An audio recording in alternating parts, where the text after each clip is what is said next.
How's it going, YouTube? My name is Andreas, and in this video you're going to see today's stream where I played Power Up on Pokerstars with James as my coach from OP Poker.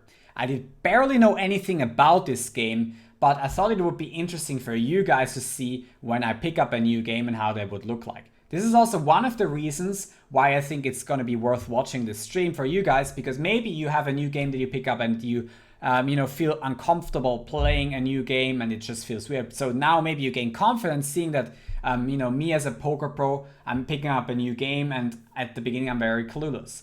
Second of all, as you can hear towards the end of the stream, there's going to be some time links in there. You know that if you have $20, you can definitely build a bankroll with this format because the smallest limit is going to be 25 cents and people are completely clueless at this game, including me at the beginning of this stream. But you can definitely build your bankroll. Rake is going to be beatable in this game for sure. There's been plenty of people who have done it. So if you want to pick up a game and build a bankroll from scratch, this is going to be one of the games that you can choose. And thirdly, one of the reasons why you want to watch this video is because you can see me fail at the game. Maybe you just have fun seeing me, getting stacked by my opponents. I hope you guys enjoyed this video, and if you want to see more, stay tuned.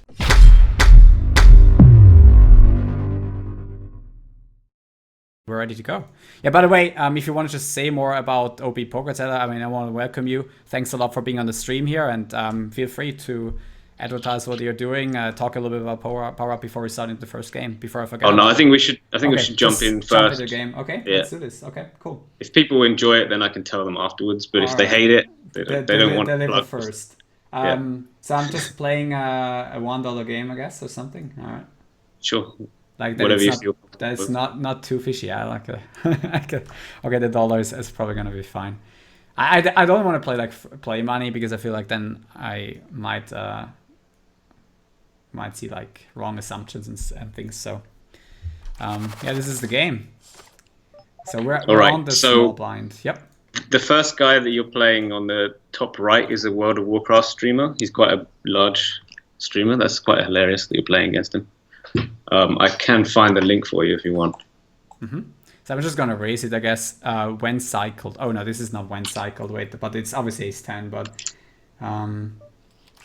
I would just say don't use the charts now while you don't know what cycling is and whatnot. Just pretend like you're playing a spin and go. You must have played some of them a few times. Okay, check usually. Redraw one of both of your whole cards. Destroy the board card dealt this betting around. Okay. Yeah, so reload allows you to reload both of your whole cards, and disintegrate allows you to destroy one of the community cards that have come out this betting round. So on the flop, you have a choice of 3. On the turn, you only have the turn card to destroy. Mm-hmm. And on the river, you only have the river card to destroy. You can't go back in time and disintegrate. Okay, just the current, the current streak. Like, was that now bad, trying to draw for one of the flush outs and trying to check jam?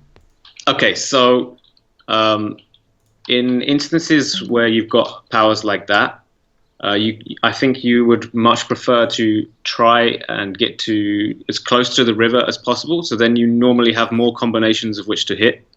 So when you use reload, you're reloading 2 cards. If let's say you've got ace deuce and you go to the flop and you've hit a deuce, then you're less likely to want to reload the deuce anymore.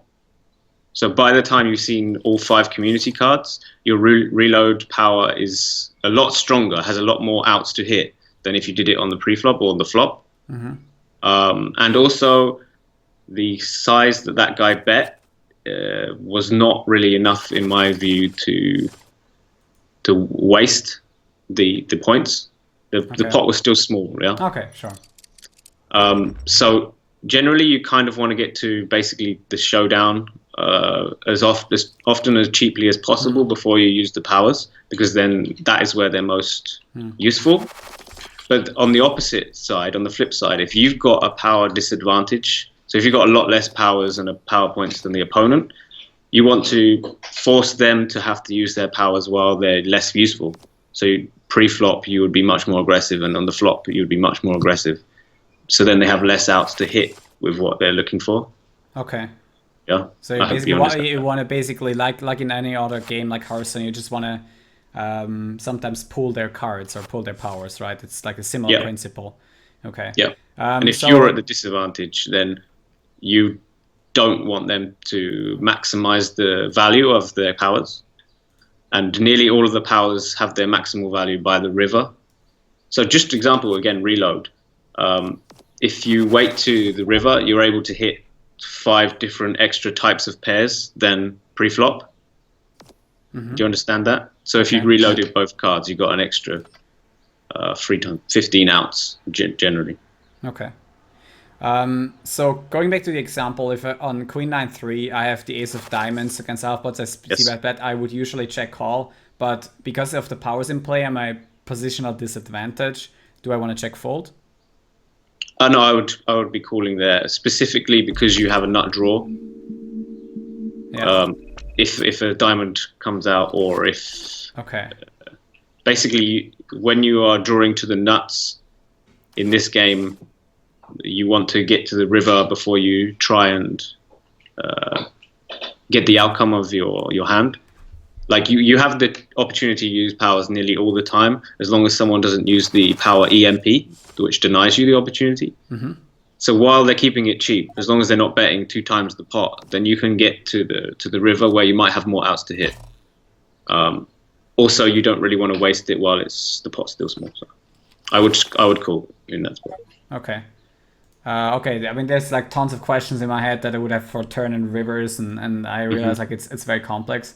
The pot is now not. Now I almost try to reload, but I'm not doing it for the advice that he gave me. The pot is still small. I shouldn't waste, even though I have 15 points, and that's like something else I already know a little bit, that you actually want to use your points at least sometimes in order to get better powers. So yeah, so that would be a really good opportunity right now to use the powers specifically because you've hit the cap. So the cap is 15 points. And then your knowledge of what combinations are best is where you'll decide which to get rid of and which to keep. But for now, I think it's completely fine to just look at the cards and figure out where can you get max value from these powers. Okay. So reload, we already said, generally you just want to play the game standard hold'em until the river, where you want to reload 1 or both of your cards. So for example, if you have a flush draw and you're barreling away and then you miss completely, you now have reloads to just get some extra equity if you want to. Okay, yeah. Mostly on the river. Okay, so I'm just gonna open a notepad here, and yeah, I'm not sure, but I'm just gonna, maybe on the button I should be when cycled. No, that will probably be an open here with the powers in play. And you said still 3xing now? Now I would be 2.5xing, okay, sure. And then slowly get down to min raising and eventually limping when it gets really shallow. Okay, let's have a look. So we got reload use on later streets as the pot is bigger. I try to make it like a note on everything, like reload. Now I understand a little bit. I should use it on later streets because the pot is going to be bigger. If I have a busted flush draw, busted flush draw, extra chance of winning. Now this guy used EMP. By the way, EMP, if you don't know that, guys, this is the power that will not make it possible anymore for the rest of this betting round for someone else to use a power. Yeah, it's one of the most useful cards, especially implying that you have EMP to regulars. Means that they can't commit too many chips at any point because they'll be too scared that you just EMP and go all in and take the pot away from them. So yeah, I would say EMP and Engineer. So Engineer is the one where you get to pick from 3 cards of which will come next in the deck, and the other 2 would be discarded. So that and EMP are by far the strongest cards. So in general, you're looking for these 2. Oh shit. I should have left money behind, right? Is that it? Yeah. I didn't see if you go to the hand history, oh no wait, it's going to be a bit small for me to see. But yeah, you still had outs, so it's not the worst. But yeah, I thought that was exactly like a good instance of like barreling off because I had a flush draw and a double gutter, I believe. Yeah, you always need to leave chips behind so that you can use the powers. You can't use it after you've gone all in or you've put someone else all in. Okay. Yeah. Unless it's a freeway pot and the side pot is finished, then you can carry on playing against the other guy who still has chips. But he knows what he's doing because he's a World of Warcraft player, more or less. Or so he knows what he's doing for sure. So he would have shoved all in, and then my play would have been to call because I have a big draw, right? And then I can't. Yeah, but he might have just flat called and then used his powers on the river as well. Okay. We're not sure. Okay, sure. All right. So, $1 down. $1 down. So what did we learn from this game? So reload, that's a little bit. Then the other thing is ship behind. Apparently my camera's frozen on the stream. Oh, yeah. Damn it. I have to leave. It's really awkward, but I have to leave the Skype exactly where it is. That's pretty funny. My poker face is very good, apparently. It's just still. Yeah, I'm putting now on the right so the chat is not completely gone. So yeah, put it on the right. Okay. now it's all fine. Yeah, poker face for sure. I mean, at least I think they could already hear you. So yeah. Chip behind, that means still able to use powers in position, or yeah, unless opponent puts you all in.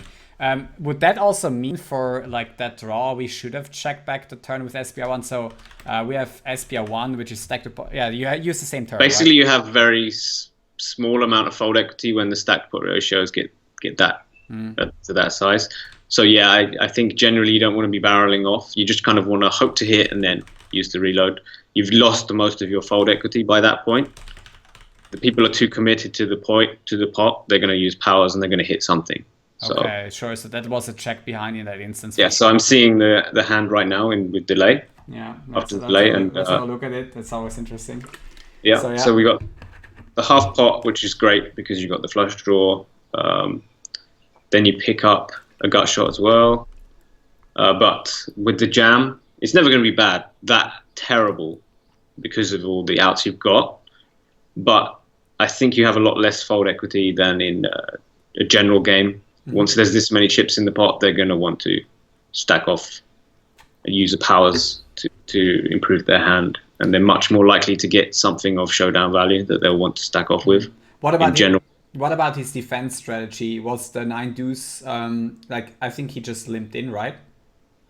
I think he didn't have 9 deuce to begin with. So he probably had 9x and then upgraded, found a 2 for 2 pair, and that's better than whatever he had. So he might have had King 9 or Ace 9. Okay, sure. And used upgrade to try and hit a 2 pair or a set. Yeah. Okay, sure. Yeah. Cool. All right. But in general, in this game, pre-flop is a lot less of a... So, for example, in Hold'em, pre-flop hand selection is very, very important. In this game, learning to use the powers is more important than pre-flop. Mm-hmm. In the future, obviously, once you know how to play the powers, then knowing what ranges to play pre-flop is also helpful, but it's nowhere as indicative of the win rate as Hold'em is with pre-flop. Okay. Yeah. So because you can swap all these cards with the powers, so yeah, they just have a bigger effect of your EV using those correctly. So what else did I miss that you just seen spontaneously that is worth a note now? So generally speaking, when you have that cap of 15 points, oftentimes you might want to use some of the powers just to make it look like you have something, you're trying to protect something, and then use it as a bluff while you're at that cap. So you've got the opportunity to use this powers knowing you're not going to have a disadvantage next hand. So you could either use reload or disintegrate in that hand earlier when you were talking. It was an 8-8-5 board, I think. You remember? Yes, yeah, with a shitty hand, yeah. I could have hit an 8 and make trips, basically, yeah. Or you could have used disintegrate and left the board just to be 8-8, and then rep the 8 or rep ace high or a pair, and just get fold equity because with a check raise, basically. Yeah. Okay. Exactly. Yeah. 8-8 deuce. Or you can lead out yourself as well. Many options. Check raise or lead out. Okay. Yeah, that's interesting. I actually did that like one of the first two games. I let out on a board and then I used the power. So I mean, some of that is what you come up with yourself, but Yeah. obviously it makes a lot of sense when you know more about the game and you see those spots way more often than they cure. Um, Apart from reload and disintegrate, were there powers that are good to use when you have a full? Like, are all powers? Are they sometimes so strong that you never want to cycle them because they are combining like with everything else almost? So generally speaking, if the pot is small, you don't want to waste uh, engineer and EMP for sure. Those are the ones that you don't want to just use to try and win the pot, but you're only kind of half-heartedly doing it. Okay. Those are ones you don't want to waste. Yeah. Everything else in general, you can waste to an extent. Yeah. All right. So when I'm talking about pre-flop, I guess it's more like playing like PLO 5 card, in that the hand strength is not that important pre-flop. It's more about the post-flop. Okay, sure. All right. So yeah, that's also what I can take away from like button when cycled because it's actually such a wide range basically. Yeah, you don't have like 6-4 was not in there. Yeah, Because low cards in this game are still really not good. But if you have a hand like King 2 off and you have good powers, this is actually a lot better than you might expect because you can hit second nut draws a lot of the time. yeah, okay. Like you're mostly talking about the kings. I'm still not gonna open that. Intel peak. I mean, So Intel just shows you the next card that's coming out all throughout the hand. So once you've played it, it's one of the few powers that you want to play pre-flop generally when you play it because it gives you the most value. So if you use it pre-flop, you've used it on the flop, it will show you after the flop what the next card will be, on the turn what the next card will be. So whenever anyone uses things like upgrade or reload, you know what they will reload into. So you'll be able to see exactly what they're doing. So Okay. this card is very useful to stop people from using powers in general because they know that you know what they will get. Okay. Okay. And is it something that you want to cycle with 15 points? It's the kind of card that you really like to cycle in general. Unless you have something that works very well with it, that would be upgrade or reload, where as soon as you see something you like, you want to put it into your hand. But right now you have disintegrate and EMP. All of these cards are great by themselves in general, but they don't combination very well, so you kind of want to get rid of one or two of them.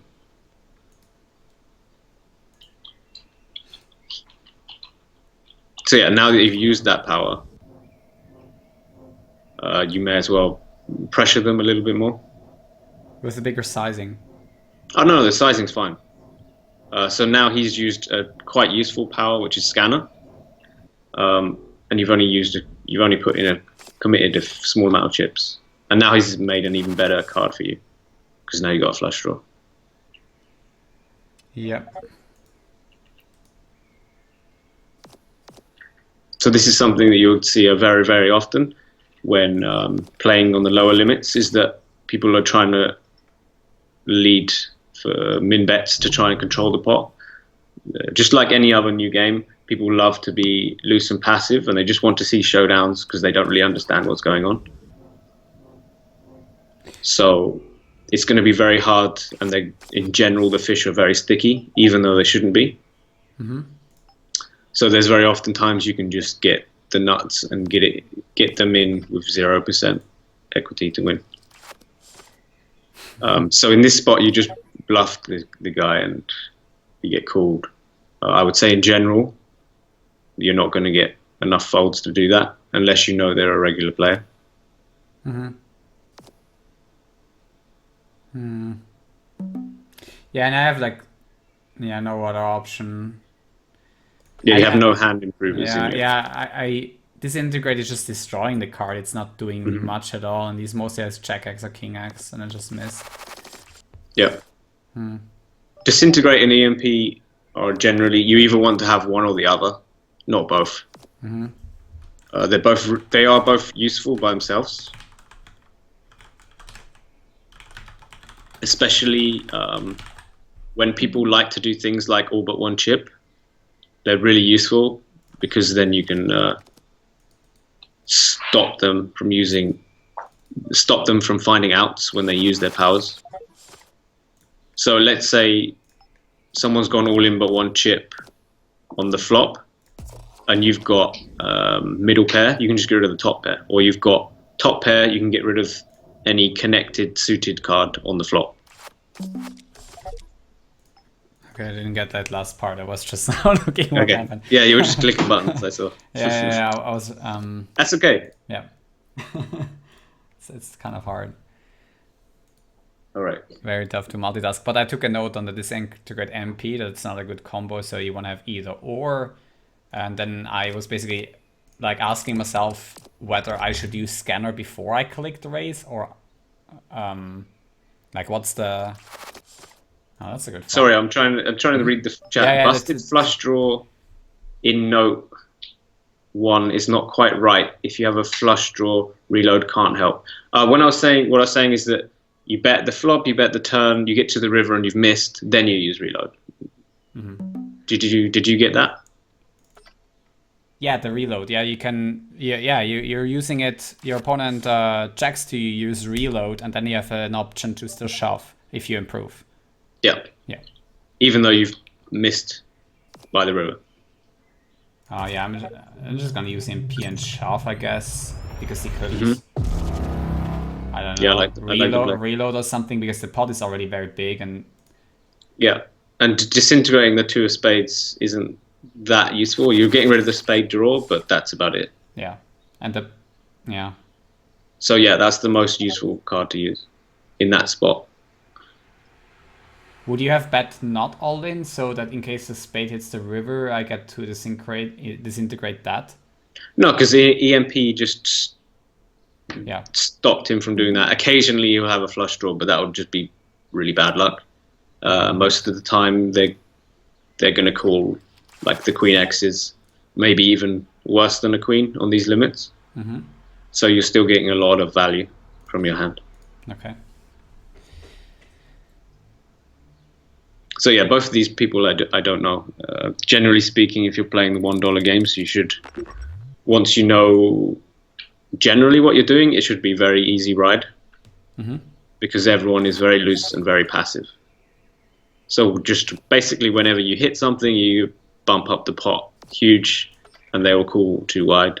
And then you basically stop them with EMP and sometimes upgrade when you miss, and then just basically control the size of the pot. That's like the advantage of being not passive and building a pot when you want, and basically checking behind when you want. So exactly. I mean, there's a lot of similarities, for example, with PLO. In PLO, you check behind when you're in position, when you can benefit from a free card, but out of position, you gotta keep on betting when you have something, and betting more merged, and in position, you have to be betting more polarized. Yeah, that's too big of a bet, so I'm gonna fold, even though queen high is not super bad, like king high, like in Hold'em. But yeah, I mean, you have, if you had something like upgrade or reload, then at least you have the opportunity to improve into, let's say the diamond comes on the river, you could hit a flush. But you don't have that behind. So generally, if you have these picking type of cards, you kind of already want to have a flush draw or a straight draw and put it out there for you. But you didn't. So I like the fold. Oh damn, and now choose a deck's next card from 3 real options and discard the rest. Okay, I can still do that on engineer flop or pre-flop. You said engineer, don't waste when the pot is small. That's what I know so far, so I guess it's gonna be on the flop. Generally speaking, you want to do it when someone's put all the chips in front of you. That's when you want to use engineer. And it works really well with things like upgrade or reload. So you can pick out of 3 options what you want. So if you, let's say someone had gotten all in before you pre-flop, and you've got King 10, you use engineer, and you could see an ace or a queen and improve your hand, and put it into your hand. Or you could see a king and just let it fall, because now you've got a pair of kings and a 10 kicker. Okay, now so it's very powerful. You just want to use it once. So the blinds will increase quite dramatically. And when they do, you want to have the combination that you have right now, engineer and upgrade. Choose the next card, and then draw a third card, and then discard one.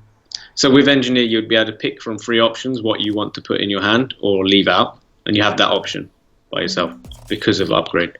So you don't want to use it now when the pot is small, but now at least you can see what I mean. So you could upgrade into King Jack now, if you wanted. So that's, I'm not doing that then instead, yeah.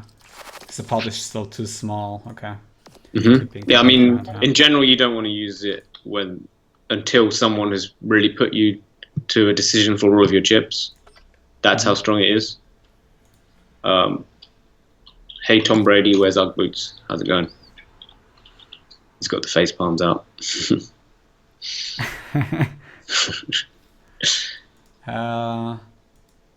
I mean, he has 8 here energy, and I mean, if he doesn't have anything, I just bet half pot to take it down, even though Jack High is kind of an awkward thing to do. Yeah, you want to take a lot of stabs in this game. Okay. Specifically because even if they don't fold, they will often use powers when they shouldn't, when the pot is too small, like you just did with engineer. So if you just like make a stabbing bet that really doesn't commit you in any way, and then they use loads of powers, now the next hands they won't have. You will have a huge advantage on them, and you're quite happy for that to happen, especially when your head's up.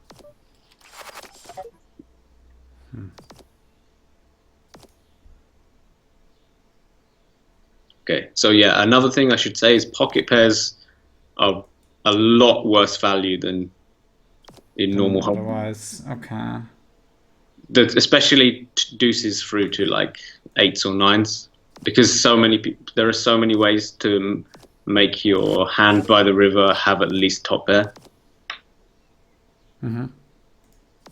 So that's why also, yeah, that the lower pocket pairs here, I've seen it a little bit in the charts. It is already a little bit too fast for me to figure it out. Like I don't think, as you say, the pocket pairs are not that great that I should be doing something now with it. Like sure, the pot is medium size at the moment because I raised. I think I should have raised because 7s is still higher than deuces to 6s. In case he has a bad hand. However, now if I had like something else, I could have still upgraded that.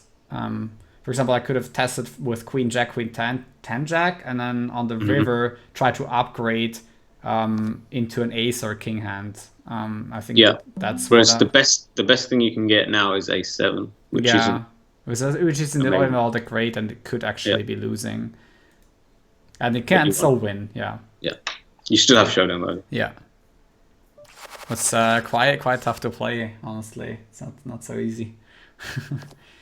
So what is it that's really struggling for you? It's just overwhelming. It's like streaming, talking to you, sometimes even watching the chat. And I mean, I have 11 here, so I'm actually gonna fold this. Otherwise, if I had just slightly better, and I would almost always open anything, especially against passive opponents. And then the question is, upgrade was also a late option, right? Yeah. Yeah. So a very common play when you have the scanner card. So scanner card will show the next 2 cards that will come out. Very common play at the moment is to play it on the turn, because then you know what the river card will be, or you can upgrade into the next card that will come out. So then the river card would be the second card that you show on scanner. Do you understand that? Not fully. When you play scanner, so do it later in the hand. Okay. Do it. We'll do it on the turn, regardless of what happens. Yeah. Yeah. Especially now that you've hit top Is pair. leading a thing here? I mean, in general, you don't have to say whether my hand is a lead, but check to the razor. What can you say? There will be a leading range, like in Omaha. Much more of a leading range than in Hold'em, and there's much less check raises, just like Omaha.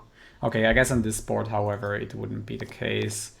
So yeah, now we can play scanner. Okay. So yeah, in case. So I can just show you. I can show you. Mm-hmm. Basically, so if you scanner and see two cards that won't connect with this board in any way, so you don't. If you scanner and see no clubs, if you scanner and see no second pairs, now you can bet with your ace high just for value, knowing that if he tries to improve, neither of those two cards will help him. Okay. So you would use it protection based. But let's say you were to scanner and you would see a club, and you really don't want discard. The third club. You can discard. Yeah, you can discard it. Okay.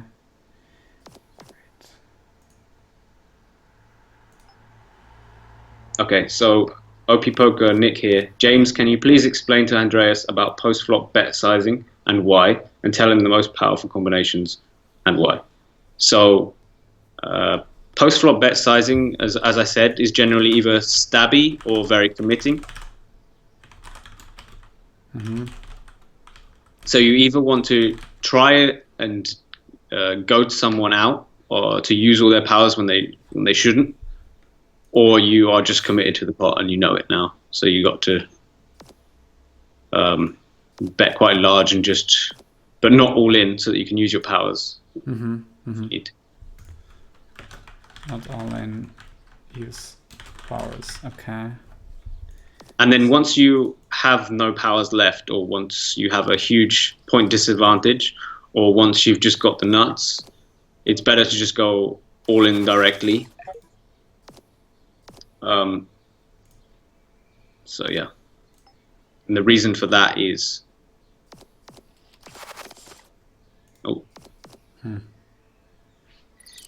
So yeah, if you had disintegrate now, you would really like to disintegrate the Jack of Spades.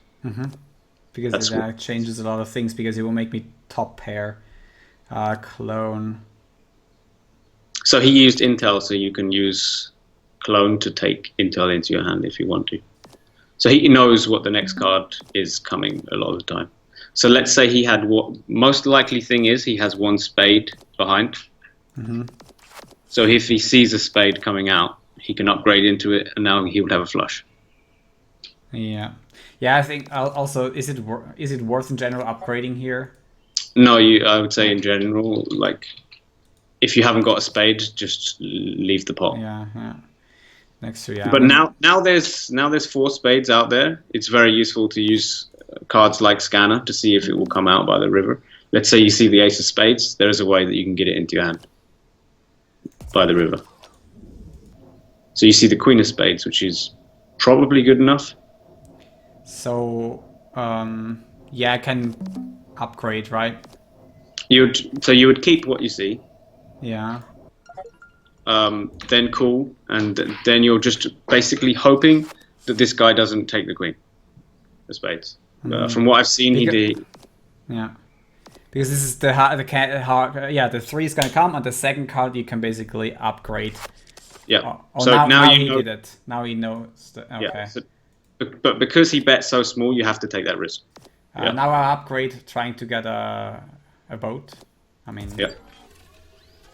I can make a boat here. I don't get a boat, so I'm out.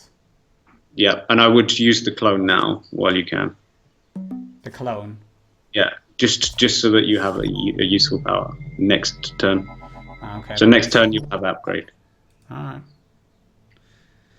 Yeah, so how many outs did I have here? Let me think. So I could have hit quads. Yep, so that's one out. And 9 more outs, right? So I had 10 you had a outs, huge amount of that. So I had a lot of equity there, yeah. Yeah, and given he only bet 200 into the pot, it's really not that bad to have made that call, even though he took the queen away from you. So I raise first and then I X-ray afterwards. Is that always the same case, right? Because he doesn't. If I upgrade, if I X-ray, oh, he X-rays now as well, which is now interesting because he sees my 4. So you could have the nuts still. Yeah. So you're not capped, which is kind of useful. Now you are capped. But he has nothing left. Upgrade. The pot is big. I think upgrading might be fine here. To an ace. Not too many outs though. And yeah, when you're making a play like this, you kind of really want to decide beforehand what you'll be okay with. So let's say you were to hit pocket queens. Would you stack off with that? You kind of want to decide before you've done it if you're okay with stacking off. Otherwise, you put yourself in tougher spots than you really want to. I think he has a committing bet with an ace there, so I wouldn't have liked ace queen. Queens, sorry, queens, yeah. Okay, yeah. So you're only looking for you're only really looking for 2 outs then, because he's saying he has an ace, and you think he has at least an ace. So therefore, you're using upgrade to look for 2 outs, and I think that's just not worth it. Okay. Okay, that makes a lot of sense. Yeah, of course. When he has an ace himself, I have like very, very few outs, and the chances are just too small. What is this? Just extra card. So if you were to have, let's say you were to have 2 hearts right now, engineer would be quite useful. Yeah. To pick the 3rd heart out. Yeah. So that's because the pot is so big, and the only way he can counter that would be to use disintegrate. And that's one of 9 power cards, so it's not very often he'll have it.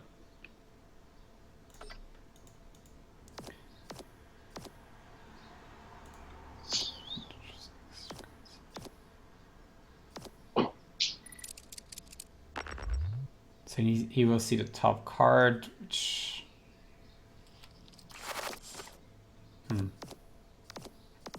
So yeah, in order, and one of the people commenting is saying that you should get rid of clone in general, and I would agree, because it's in power relations, it's one of the worst cards in general to get. So if you can get something nice like engineer or scanner or upgrade or reload or even X-ray, it's better than just having that in your hand. Okay. So he calls upgrades. So he knows what he's upgrading into. Okay. And the fact that he got rid of a king means he's got at least ace high. So what I could hit a pair by upgrading. And the pot is extremely obviously I have to upgrade. But he also knows exactly what you've got as well. Yep. Okay.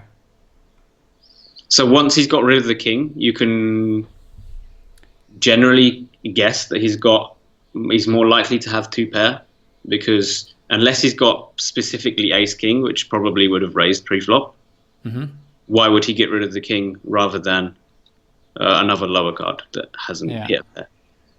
Yeah. Okay. So if he has, for example, okay. So let's say he had bottom pair and then upgraded and sees 2 pair, he's going to get rid of the king, obviously, even though he's. Sure. So his only combinations are like top pair, top kicker. Of course, like the pot. Or he's bluffing. There is a chance that he's bluffing because you've X-rayed him, and now he's looking for a way to show that he's stronger than he actually is. Okay. But generally speaking, people are not bluffing in that way, in that elaborate a manner. Okay. So I wouldn't worry. Oh shit! Now I changed Skype again. So. Okay. Okay.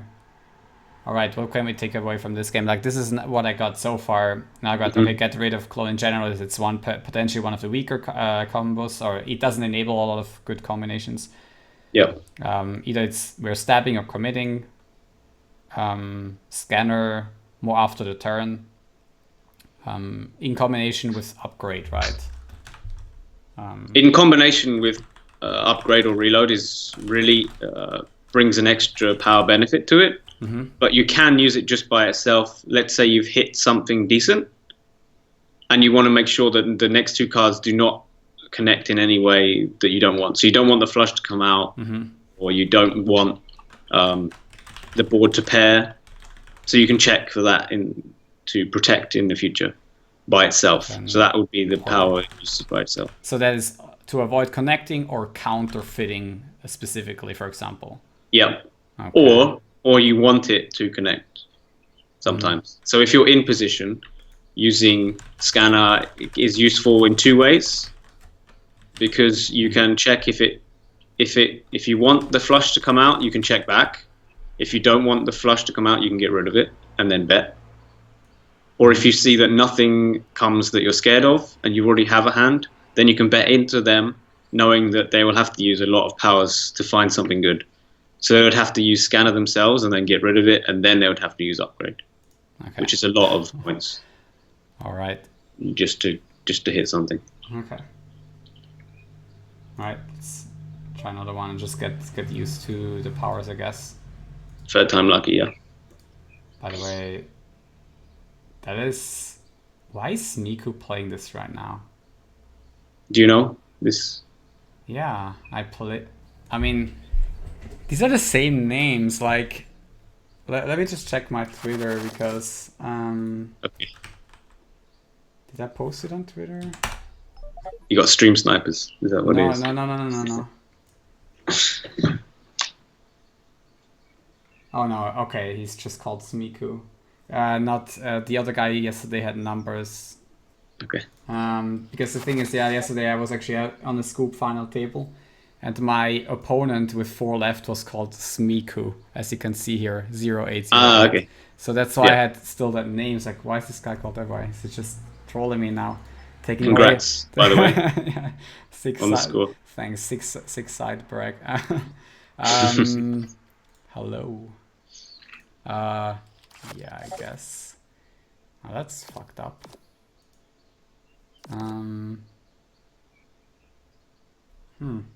So yeah, if you were to use Intel, you know what the next card would be, if it's a diamond or whatever. And then EMP, you can use, and then on this street only, there will be no chance to... So I will tell you after this hand what I would do right now.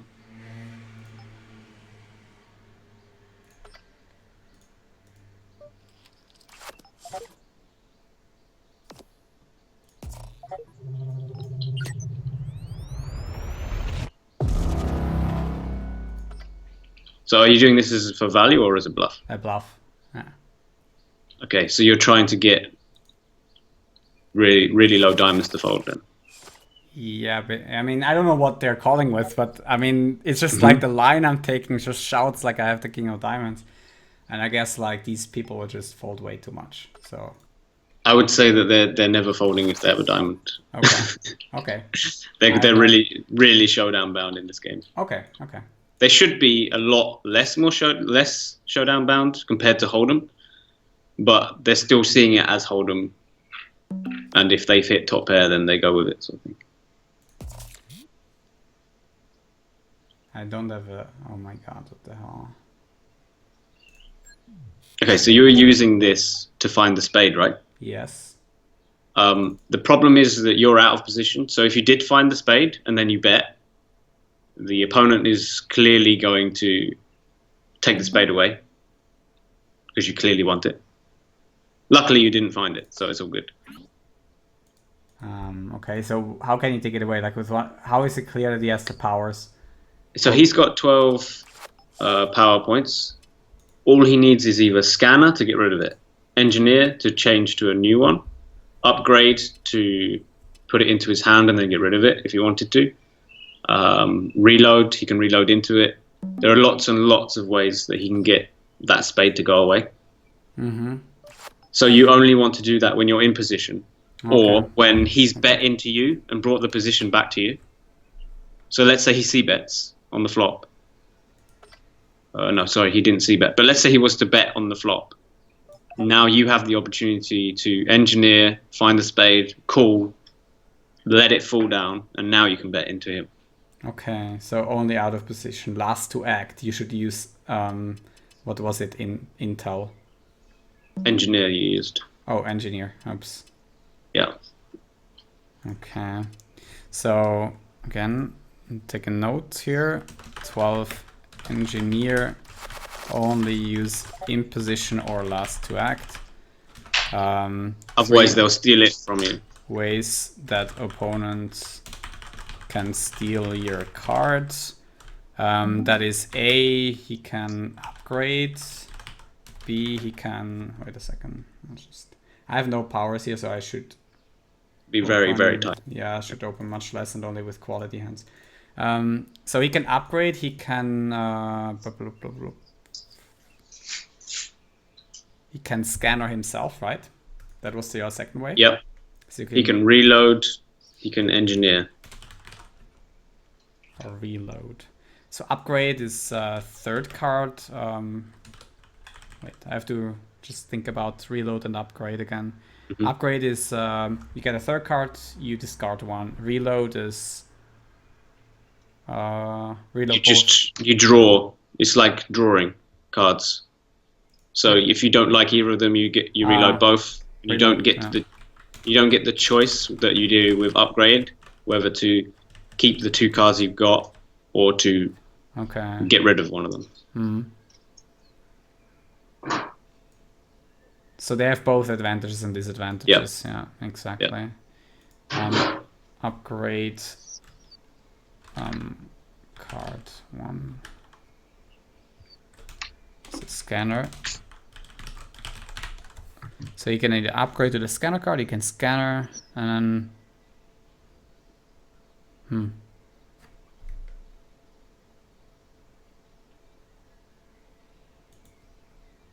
And I think that's it. Yeah. But I'm sure the chat will tell me otherwise. Okay. Hey, thanks, Nico. And yeah, good luck with the rest tournament. Was that the game that you might have been in today?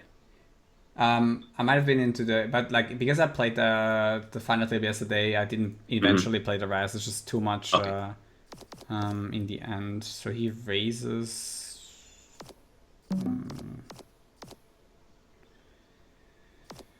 Okay. He has 8 and I have 5, so letting this one go with a deuce probably fine. I mean, I have almost no flop potential. Like if I had like Jack 7 offsuit, I think I would be fine because I can have more flops, but the deuce is like so bad that I want to fold even in position. Given that he has more powers. Okay. Engineered. But yeah, this is really a disadvantage. I should have maybe read more about the powers before, like at least that, because now I'm always reading through that and that slows down. That's fine. Yeah. I mean, everyone's got to start somehow, and I think most players just want to jump into the game. Mm-hmm. And you're only playing $1 games, so I mean, sure. I mean, that's not the thing. It just slows down my process of what to do, and then also my capability of basically listening to your advice. Even though I definitely got quite a bunch of things already within like 50 minutes, so it's already very helpful. That's good to know. So yeah, I do a bunch of, for anyone who's watching, I do a bunch of YouTube videos that go through each individual power. So if you want to play the game but aren't willing to just immediately chuck in money like Andreas is, you don't want to burn money like he does, then then I would go to YouTube. I hope for example, Ava could put in the link to the YouTube videos. I have a playlist of basically how to play every power, how to get max value from it. And then later on, I go through what combinations are best. Okay, what you're looking for. Here you have it. Called out for hating money. No, this is like a joke that, whenever I see some opponent PLO makes like a bad pre-flop decision, I just add the hating money tag. Yeah. So yeah, now I've been called out for it as well, but I deserve it. I definitely am clicking the buttons here. So gonna raise it up here on the button, heads up, and think about it. Scanner after turn, but he folds. Yep. Now I have to soon think about cycling, but it's always +2. Yeah, now you're getting to the point where you're near the power cap. It's much more useful to start thinking about cycling cards. 3-bet size, just 3-bet sizing in general is.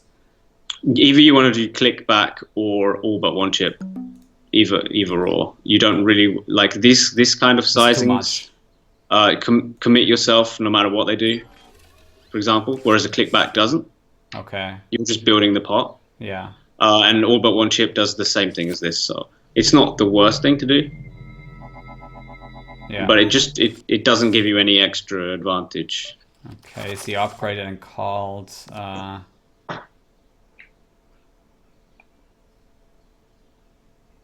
Oh man.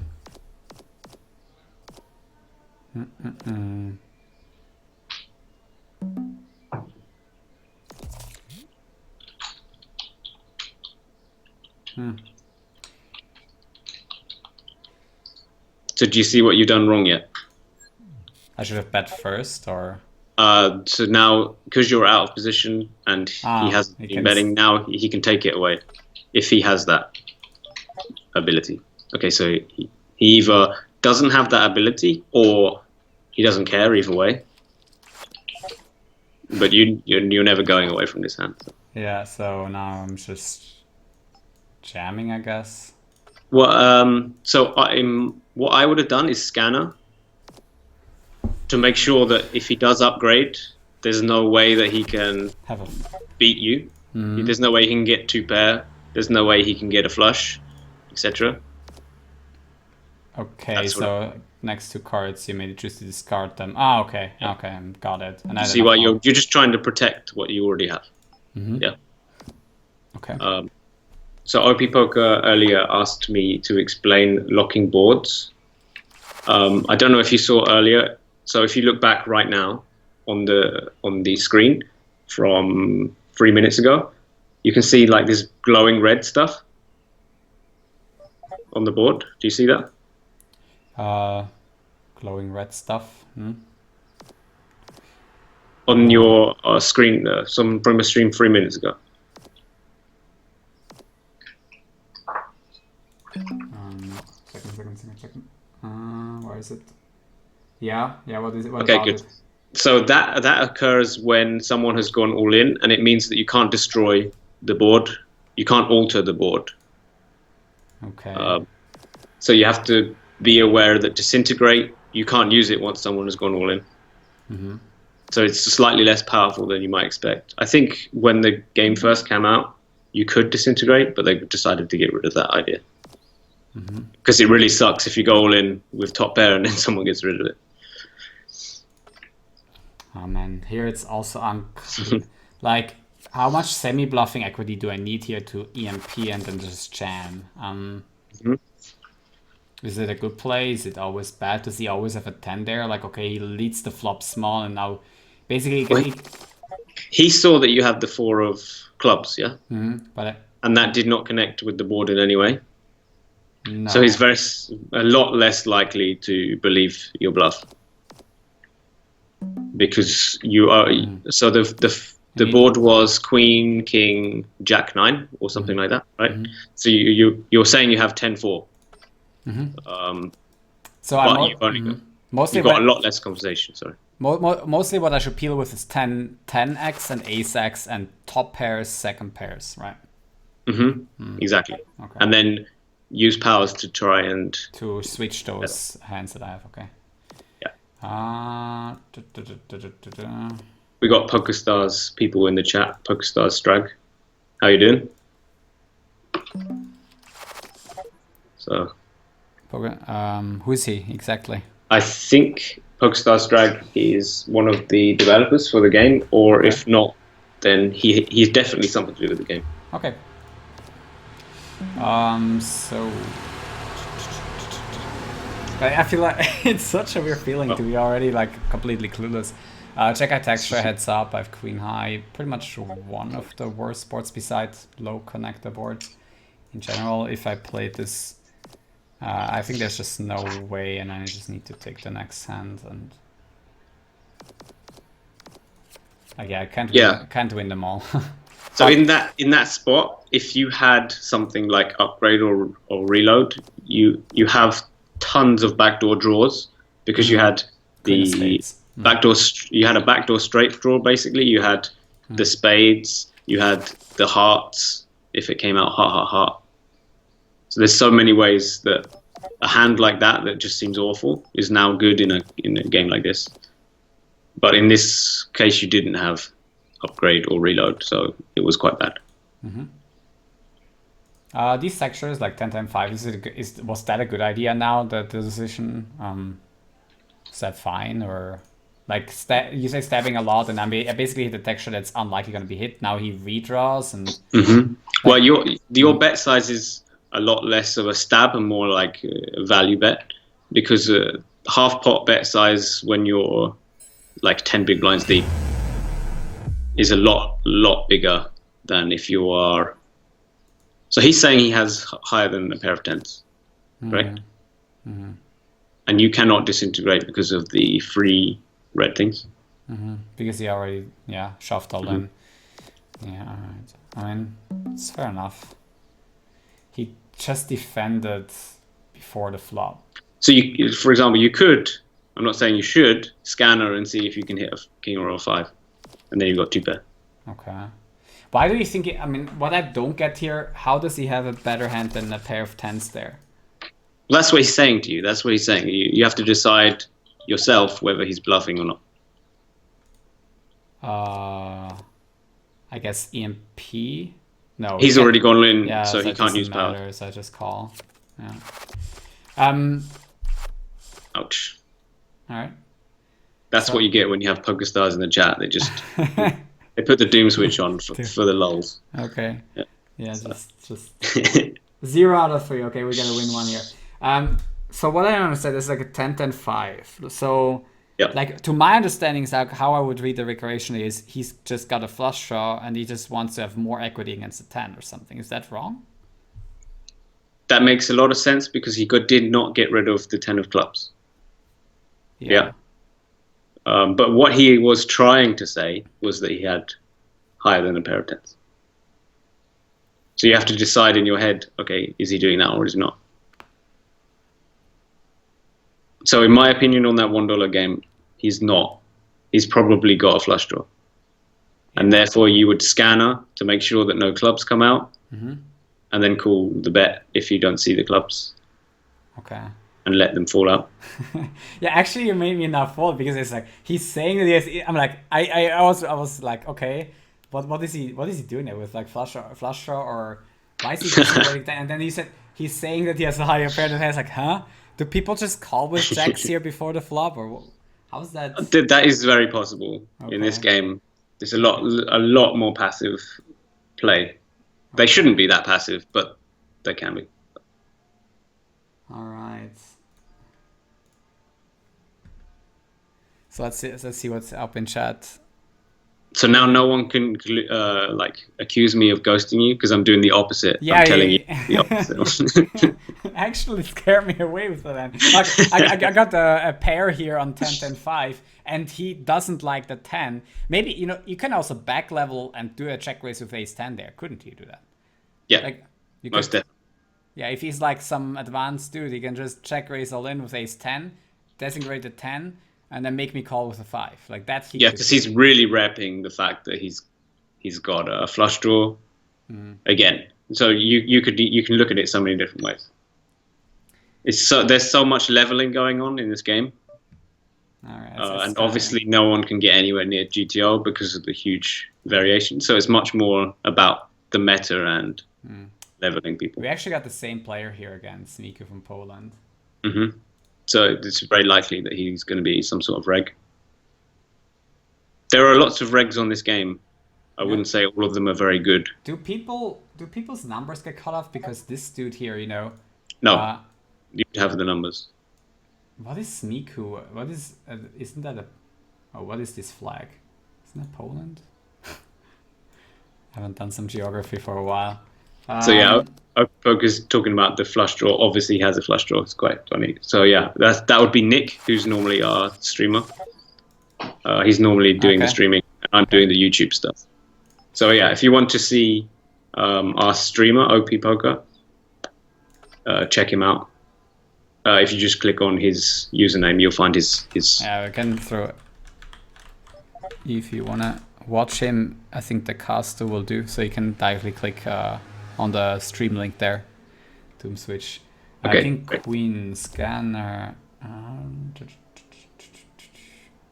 Yeah, this. Let's see what he has. So there's a 4. What did you say about step sizing? Can I bet small? Now it's weird. He could be leading because he's 4. Like that was incredible.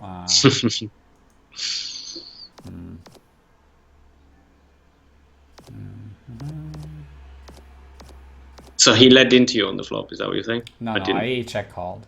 Okay. That is really weird because now I don't know. Okay, I'm just gonna check back. Like he has a pair. He most likely has something else that connects. Yeah. And yeah, it's just gonna win this one, I guess. Yeah, once you've capped them to being 4x, and then they call, you know they've connected in some way with this board. They've got at least 7-4, right? And he says when he had sixes, I should have used scanner and discard ace, king, queen, jack, 10 type of hands because they're more likely to beat you. Okay, that's a good hint. Yep. Yeah. And I have 15 points too, which I didn't see. That was a thing. Yeah, there's so many extra ways you can increase the EV of your hand that you might not realize for quite a few games. I mean, spots like that, I won't always see. Okay. Where you can use scanner to get rid of the ace, the king, and the queen that you see. And then if you see 2 low cards, then you're much more happy with it and you let them stay. Okay. Receive a copy. So we could look at X-ray. That was last hand. It has to be used in this hand. So you won't be able to use cologne right now. That's why it's grayed out, if you can see.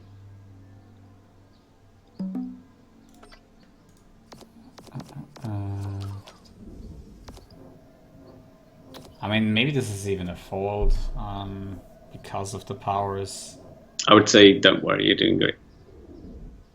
I would never be folding this. Okay, I mean, it's still a good hand. Like, what can I do? Pick at the next 2 cards. That cards he may choose to discard them. I mean, I still have some powers, but he also has 14, so he's going to. So what did they do now? Smeeko plays scanner, so he knows about the board. He did not like them though. He got rid of them. He got rid of the. If you look over it, it says the cards are discarded. So he did not like whatever he saw.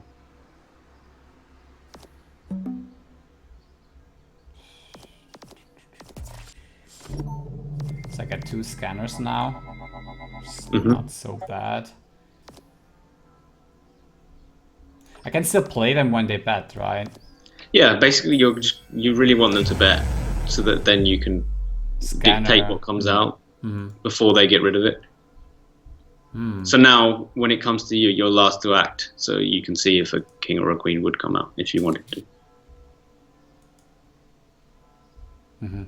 So what he's doing now is very risky, because let's say he likes the ace of diamonds, you could, and then called, then you could get rid of it to look for whatever you wanted. Okay, so this is the next card, right? Yeah. So I can discard them, but that doesn't help.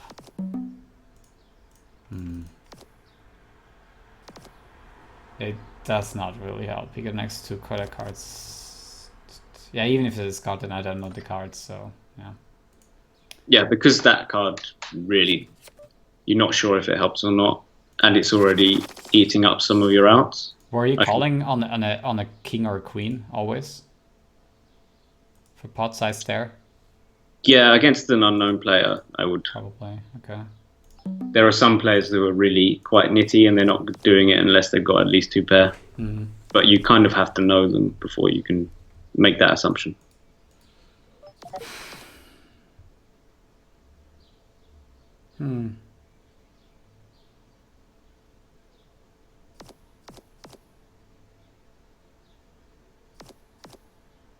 So what are you thinking right now? I'm thinking like whether it's even worth it, because if I'm dominated, I'm dominated, and then scanner won't really help just because I know the cards. Mm-hmm.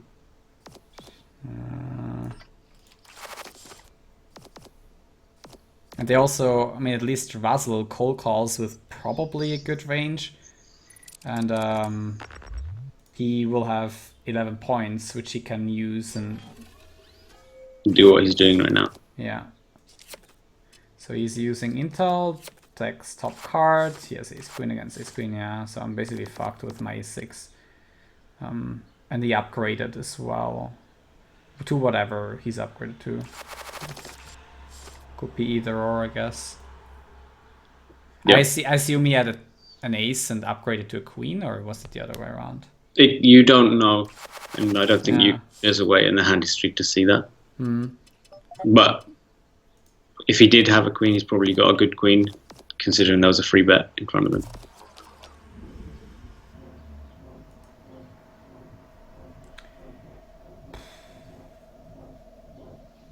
That was nuts. I mean, yeah, I should have folded, but like I'm cycling here basically. Yeah. Yeah.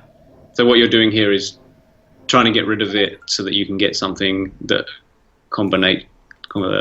that has a combination much better. So scanner works really well with upgrade and reload, because then you could see something you like, and then at some point during the hand you could put it into it, into yours. All of these cards are just telling you what's coming out next, so they don't combo that well together.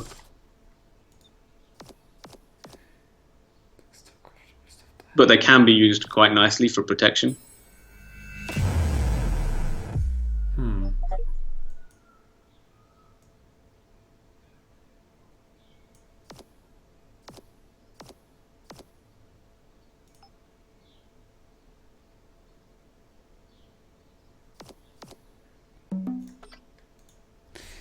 I should probably shove. I'm not sure though, so they cannot play anymore.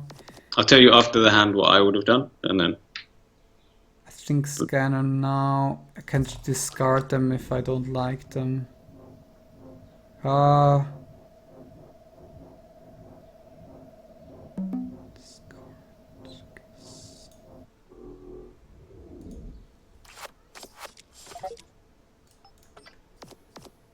So you got rid of them because they're quite connecting. Yeah, the 10 and the flush card, and he can reload and shit, so...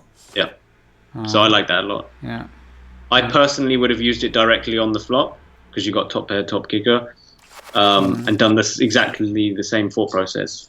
Just on the flop and not... Yeah. Okay. Because the pot is already so big, it was big enough for me to use, and... If it was much smaller, then I would delay it more to the turn instead. Yeah, and on the turn he now has more options of what to hit. Okay. You have more things that you need to dodge, basically. Yeah, okay. Intel, pick your deck, stop card the rest of the hand. So that's something that I would very often use pre-flop. Just as it's a really nice value hand that you just constantly play because it's so low points. And gives you a huge advantage. Intel pre-flop, okay. You can use it on the flop as well if you really think they're going to fold a lot. But I generally use it most of the time pre-flop. So, for example, if you used it now, you're always knowing what the next card is coming out. Which cannot be too bad. Well, that's, yeah. So now you see that the 7 of clubs is the next card.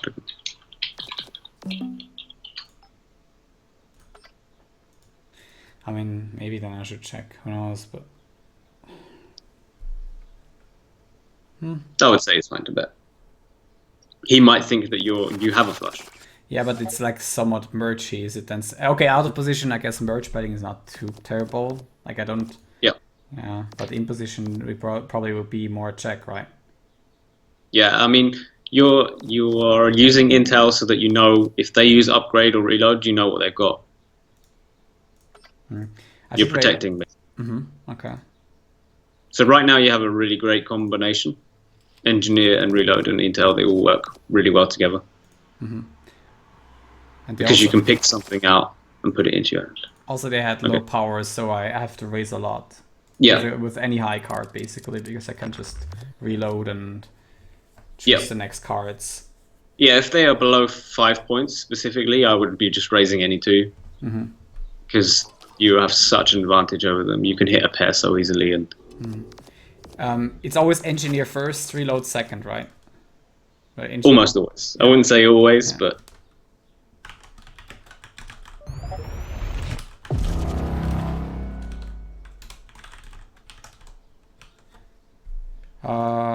Okay. Is that, does that even make sense? Jam, 10 bigs, and EMP? Yeah, let's say he's got pocket twos. Okay. Knows he can't play them, but without using EMP. How big is that range that you would jam for 10 bigs? With EMP? Yeah. I wouldn't jam anything, but I know the players that do. So I would prefer to get more value out of the hand. I would wait until I have more points and more chips are in the pot. But I know players that are less inclined to, they're less conservative and more aggressive with the points. Okay, so you would save up more points. Okay, I got it. I mean, here we have again an advantage.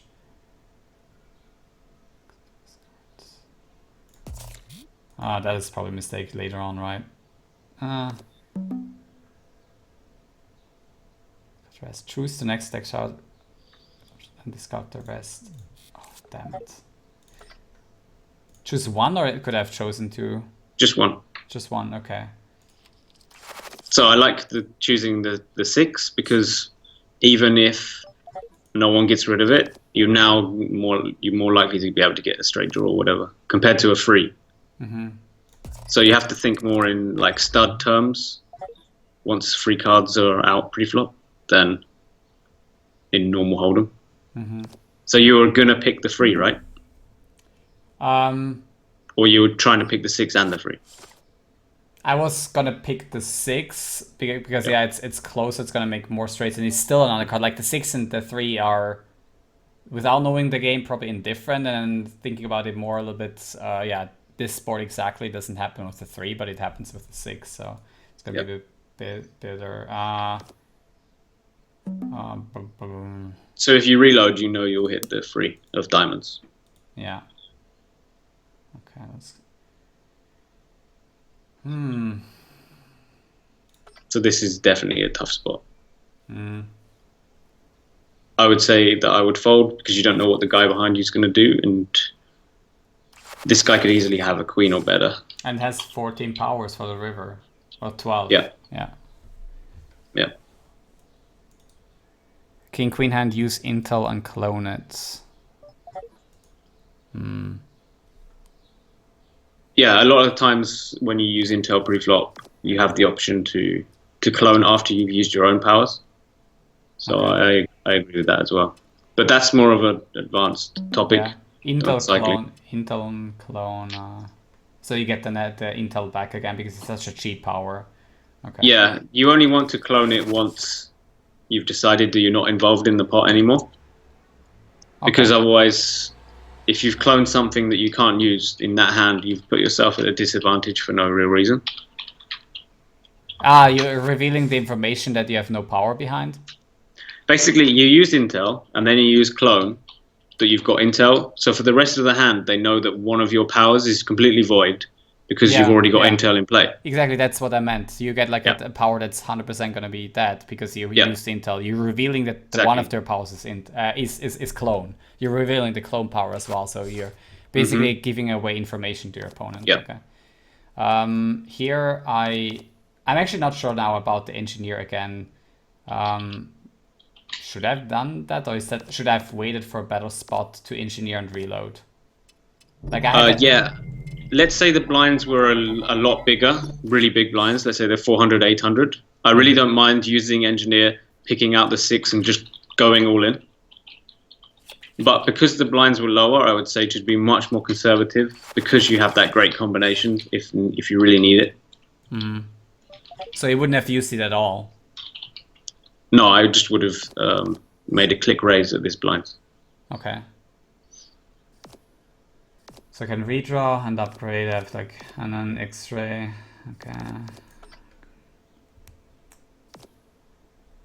So because you have reload and upgrade, they basically do the similar sort of thing. It makes sense to get rid of one or the other if you can. Yeah. Especially when you've hit 15 points and you basically can free roll it.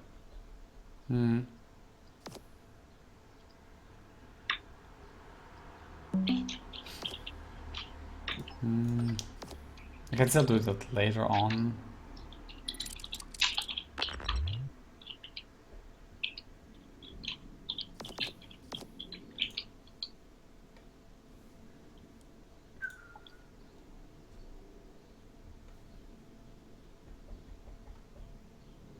So are you still quite overwhelmed, or?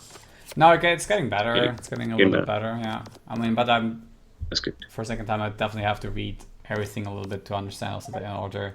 So now I can just upgrade. Oh, which one would have been better? Now it's too late. I like using upgrade a lot more. Because then you have the option to hit 8s or queens, whereas if you reload, you're just getting 2 random cards. I can also use both now. Like, is it? If you're reloading. No, I couldn't reload afterwards anymore, right? Or am I all in? No, I'm not all in. You're not all in. No. So I call and then. Okay.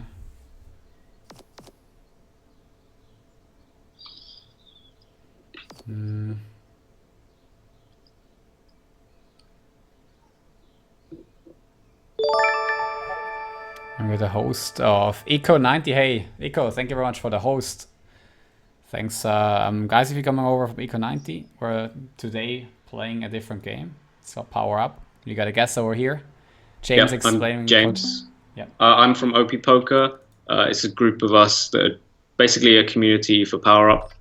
We really like the game, and it's still in beta at the moment, but there is good money to be made. And our streamer Nick from OP Poker just did a challenge recently to go from $30 all the way up to 1,000, and he completed that about a week and a half ago. So yeah, it's a really good game, and he had a 14% ROI, which is really big considering the game only lasts about 12 minutes each game. It's slightly longer, maybe a minute longer than a spin and go, but if you had that win rate on a spin and go, then people would be going crazy. So yeah. That's pretty good. So thank you very much for the host again. Like, what can he do now? He can do 7-6. What is he playing? Like, I assume like a third pot shove. He just used engineer to figure out what he can get.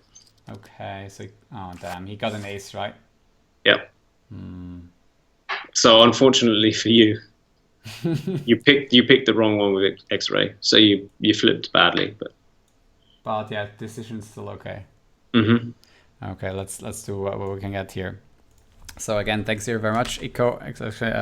So guys, if you haven't followed Eco9, if you haven't followed him yet, he's now also streaming tournaments here on Twitch. He's just very new. He streams a pretty big scoop schedule, so if you like the scoop tournaments, drop him a follow.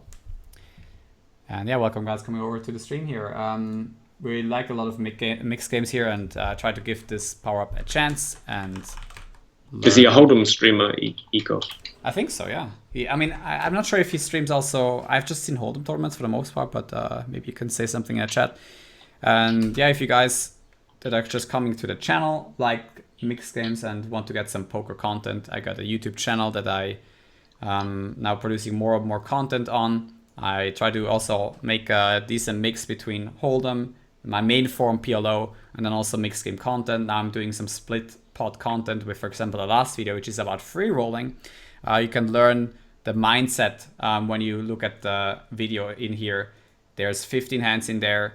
that I reviewed, and basically talking about my thoughts when it comes to split hold'em games, split pot games in general, not only split hold'em, and what you want to watch out for, how you can train your mind when you play those mixed games, and how you can improve at poker. So I think, especially if you're from the States and going to Las Vegas this year, you might just want to check out this video, and then also, you know, try the lowest games in Las Vegas, because they might be really even much softer than hold'em games, because you might understand more about split pot games in general. So. All right, going back to another mixed game here. We learned this game that we should use Intel preflop and cycle as it's cheap. By the way, cycling, this is the concept that you basically, you're reaching the cap of 15 power.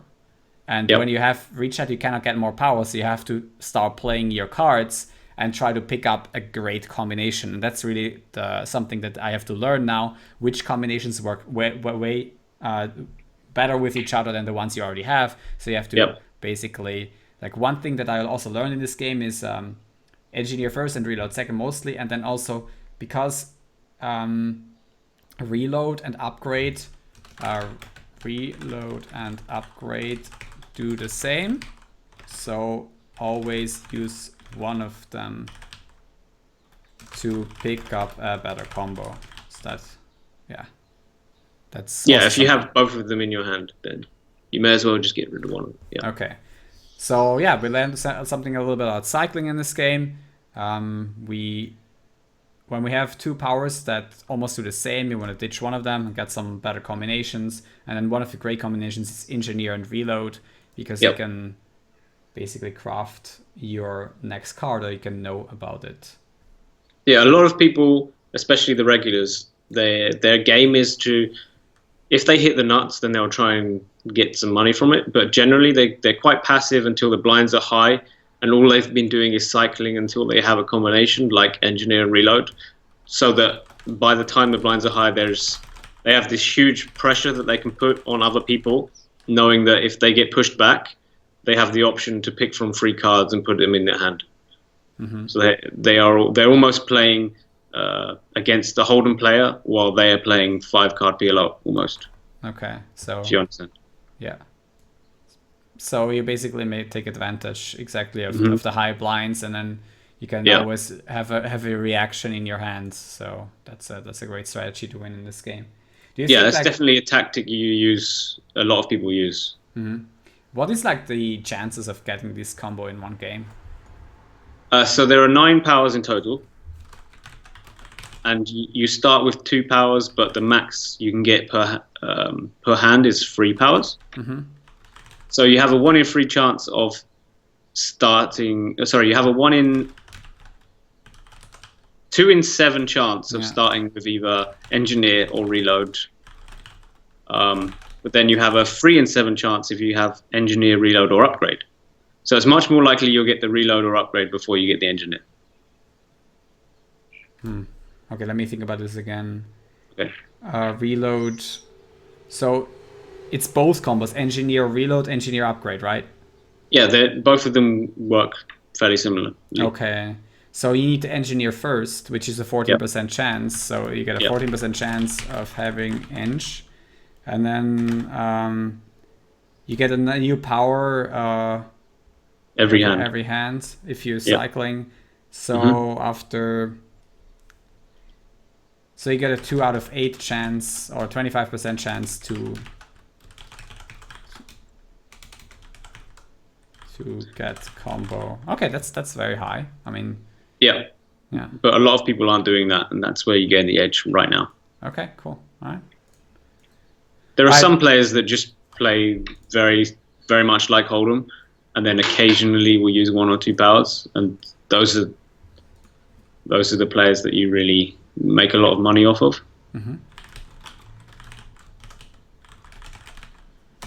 Okay, save that. You want to do one more game? You have some time? Yeah. Okay, cool. Let's go. Let's do $3. Let's chase losses. Let's get unstuck here. The skill level until you're playing the $7 is quite low. So if you were to learn for a few hours, you would be able to absolutely crush the $1 and $3 games. Okay. Whereas if you were to, let's say you were to learn a stud format for the first time, it would take a lot longer to get good at than this. So even though it might seem overwhelming at the beginning, it there is a lot more of an edge to be made than if you're playing someone at the stud on Pokerstars. Especially if the opponents are, like, of course, once they're regulars, then you have to do some studies. But once they're like, okay, random people signing up for this, and they're just recreational players, and it should be fairly easy. And the same goes for like Badugi formats, like Stat, I would say, because there's a lot of Chinese people and sometimes also people colluding on stars. I don't know if they still do that these days. I think some Chinese people, they're good at Stat, and some Chinese people on Stat, they're still colluding, maybe up to these days.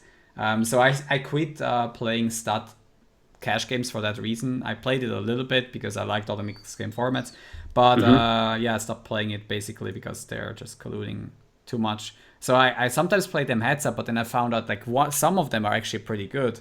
So that's a little bit, you have to find out whether you're playing against colluding Chinese people or it's just someone who's good. And you basically do that by playing them heads up, because then that's different. Or you can play 8-game. Yeah, that's true. And then you get a bit of study in there. Yeah, you can study their behavior a bit. We have X-ray and we have Intel. Is there any limping? Yeah, especially when the blinds are higher.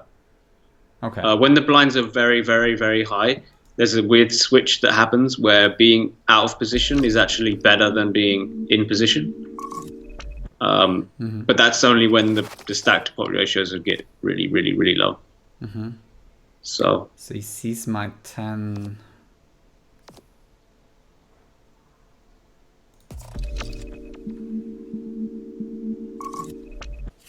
Yeah, there's a lot of concepts that people are still figuring out. So I wouldn't say it's in any way a solved game. It's definitely still a Wild West out there. Like there are certain people that are very aggressive with the use of their powers, so they nearly always only have 5 or 6 points, but they are often still winning players. So we're not 100% sure that what we're doing is the best and what they're doing is the worst. Okay. Especially if they're winning over a sum. A good sum, yeah. Yeah, so it's very likely that there's a few things that they're doing good and a few things that more conservative players are doing good. Okay. And you just slowly a meta will be formed.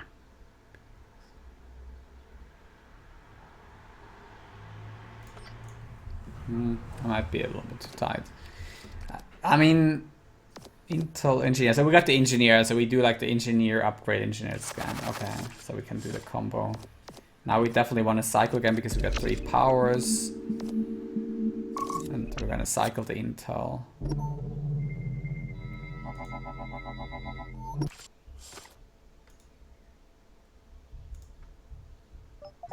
I mean, we're going to wait one more hand because this is CR4 and we got a bad hand. So you didn't want to use one of your powers? To cycle now already. Even though I'm not playing yet. Okay, that would have made some sense. Just because you already have quite a few points. Okay.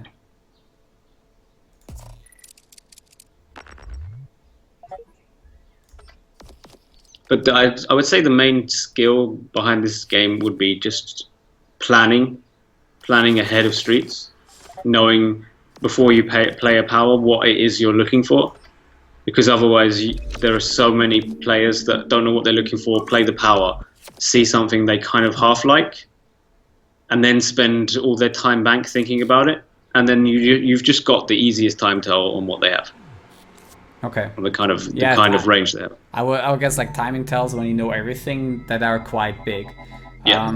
So wait, this guy, I just have to keep track of the action. So he has a 10, but who has used clone, engineer?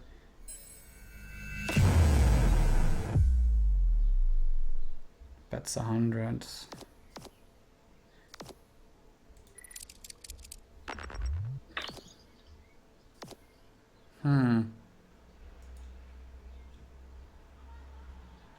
Okay, so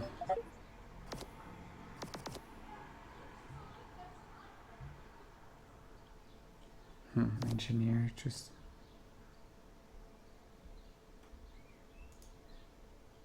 Yeah, I'm gonna actually do this combo another time. Maybe clone. Cycle this to get a new power. Yeah, and they all work very well together. So. And then fold. Okay. Yeah, you kind of want something that at least half connects with the pot. Like everyone, both of these other players are clearly saying that they have hit in some way. So generally, I'd say not to use the powers unless you had a 4 or better. Maybe ace king as well, I guess.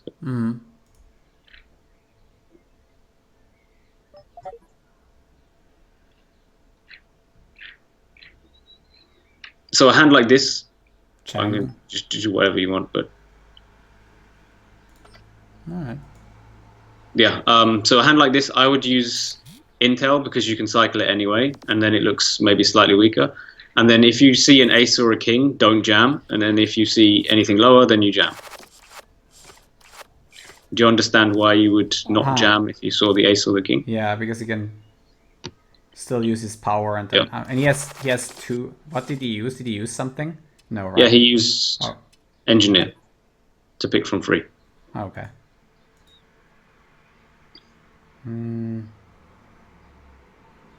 So if you used intel and then see that the next card coming out was the 4 of clubs. Wait, can I jam now? I mean, I know there's an ace. Does he see that? They don't see that, but they could use powers after you've gone all in. Yes. So he could use scanner and get rid of it. I think now he's probably going to fold. I mean, he has very few. Okay. That was a really bad call. What? This is a good example of how bad the games are right now and how much you can make. Yeah. Like he now knows that you've either got his hand or better. Yeah. I mean, sure, he has a suited ace, and what was the pot odds? Were the pot odds? I mean, he raised it big already. Yeah, but even then, like, why are you even using the power in the first place then? If you think you're committed and you're going to call anything that you see, if he's going to call the ace of hearts, then he's going to call the 10 of hearts if he sees the 10 of hearts. So it's a complete waste of the power. Okay. If he's calling anyway, yeah, right. Sure, yeah. Okay. That is now. Okay, so he has used scanner and did not like what he saw. He discarded and then plays kill. So he can scan one more time to see. Yep. But I can do the same. Yep. Does it matter? Would you bet third or would you bet half here? I would say that it's quite likely he's quite committed to the pot. So I personally would scanner, make sure nothing connects with the diamonds, nothing connects like a 10 or whatever. And then in that case, just go all in. And I can still do that now. Oh, no, I can. Wait, I can. Yeah. So you see you're going to hit a set. Yeah, I mean, keep, right? Wait, which card? This is going to come first, right? The 5 is going to come, and then the king's going to come on the river. Okay.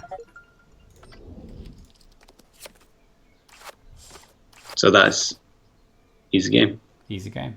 There we go. Winning player. Boom. That's how you do it. Just like move that. Up to where they respect you. Yeah. Yeah, just where they respect your raises. Bankroll plus 50 cents. I think, how much you were in there? Like $4.50 and lost $4. So I'm up 60 cents in this game. After the first 2.5 hours. Okay, James, I want to thank you very much for coming here and teaching me this game. I hope it was fun for you as well to see someone pick up this game. And normally when I'm reviewing other players, they've sent me a video over.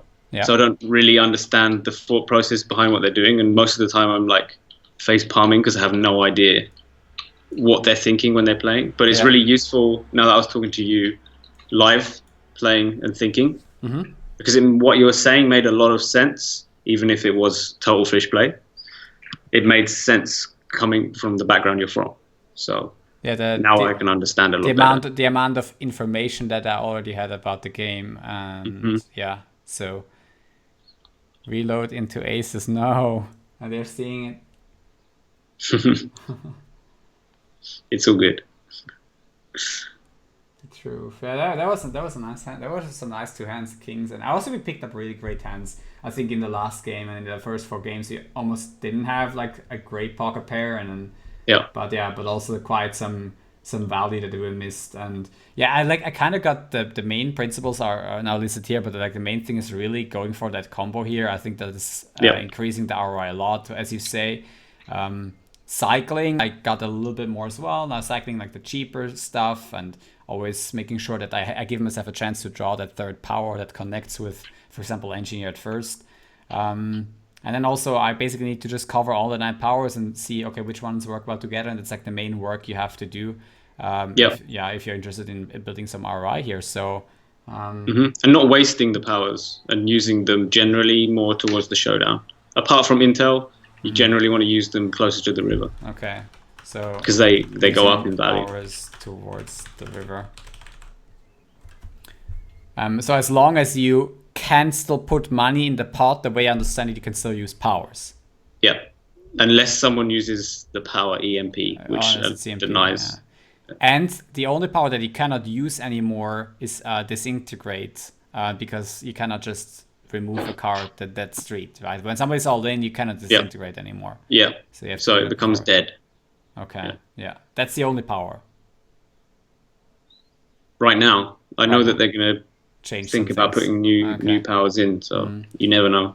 So as a small feedback, like what it was like playing like that, I mean, I realized that I'm like playing just a completely different game. Like I know a lot about poker, playing like more than 1 million hands online, which is not even that much given the time I'm around.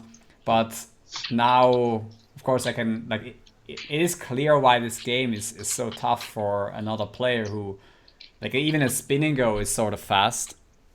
Yeah. And I see people play spins, and even though I don't play spins, I sometimes ask myself, okay, what is this person thinking now? And I realize it's just too tough. It's just too fast. And